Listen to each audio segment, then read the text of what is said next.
Have you ever just stopped and looked around at all the stuff in the world? I mean, everything you can see, touch, even the air you're breathing right now. It turns out the story of stuff is way, way more exciting than you probably think. Sometimes a substance is alive.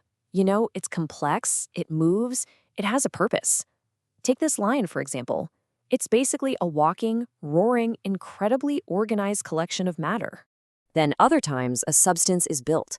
It's rigid, it's strong. It's designed to hold its shape against some seriously powerful forces. Just look at this massive iron bridge, about as different from that lion as you can get. And finally, a substance can be, well, you can drink it. It flows, it fizzes, it'll take the shape of any container you put it in. Again, totally different behavior from the bridge or the lion. So what on earth is the connection here? A living animal, a giant steel structure, and a simple glass of fizzy water. How can they be so wildly different but still exist in the same physical world? Well, here's the answer. They are all made of the exact same thing, matter. And you can think of matter as having three basic personalities, or states that it likes to show off: solid, liquid, and gas. Understanding these three is the key to, well, pretty much everything. All right, so let's start with the big picture. The stuff we can actually see and feel in our everyday lives. This is the macroscopic view. This table lays it out perfectly. Let's look at the properties: shape, flow, and compression. A solid like iron, it has its own fixed shape, and it definitely doesn't flow. A liquid, it takes the shape of whatever you pour it into. And a gas doesn't just take the shape of its container, it expands to fill every single nook and cranny. And that last one, compression, that's really important. It is super hard to squeeze a solid or a liquid, but a gas, you can compress it pretty easily. We all kind of know this from experience, right? But that brings us to the real question, doesn't it? Why? Why are they so fundamentally different? I mean, why can you wave your hand through the air without even thinking about it, but you definitely can't do the same thing through a solid wall?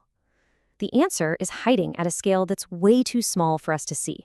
So let's zoom in, and I mean way, way in.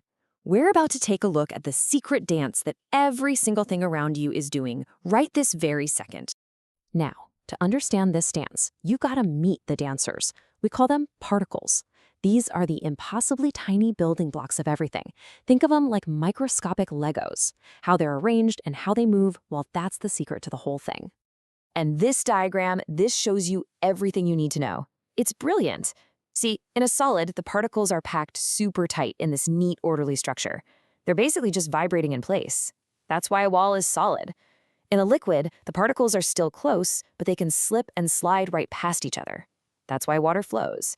And in a gas, whoa, the particles are just flying around like crazy, with tons of empty space between them.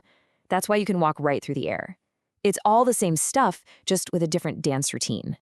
Okay, so if the only real difference is this particle dance, that leads to the next logical question. How do you get the particles to change their moves? How does a solid become a liquid or a liquid become a gas? The secret ingredient is one simple thing: energy.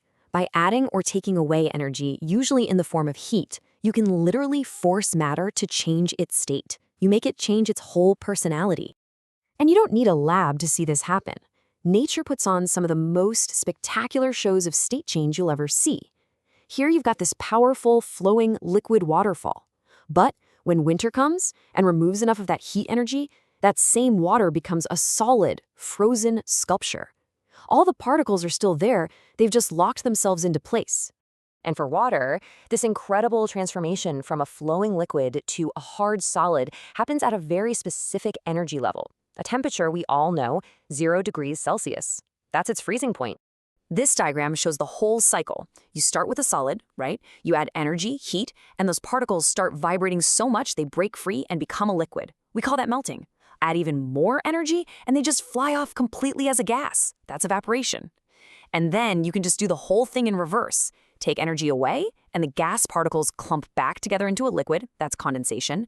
Take away more energy, and they lock back into place as a solid, freezing.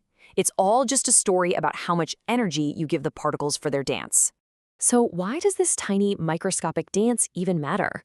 Well, because when you scale it up, and I mean really scale it up, it pretty much runs our entire planet.